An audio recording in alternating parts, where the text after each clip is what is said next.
Good morning, Ian Crouch with your 8:30 Hunter News update. Climate activists are again targeting the coal industry in Newcastle and the Hunter, staging 2 demonstrations in the space of 12 hours. A man has suspended himself over a rail bridge at Branxton, disrupting coal and passenger trains, while a woman will face court after climbing onto a coal loader at Kooragang last night and gluing herself to a railing.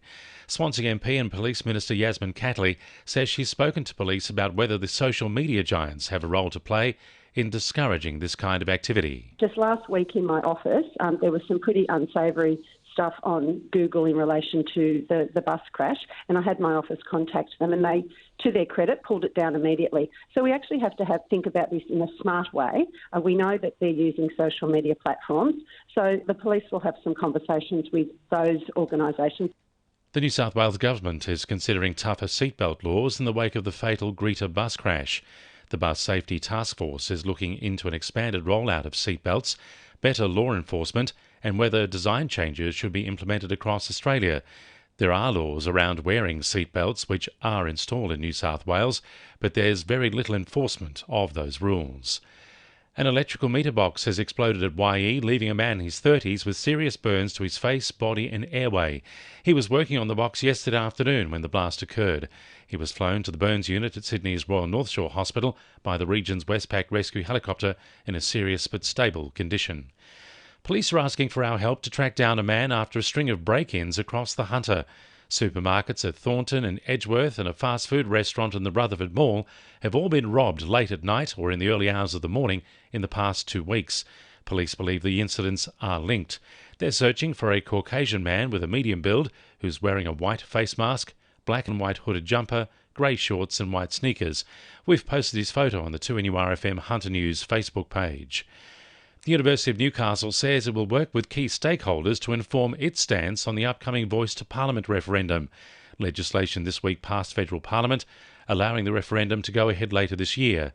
Pro-Vice-Chancellor Indigenous Strategy and Leadership Nathan Towney says it's important locals are able to cast an informed vote when the time comes. The university will continue to provide different resources and engagement opportunities.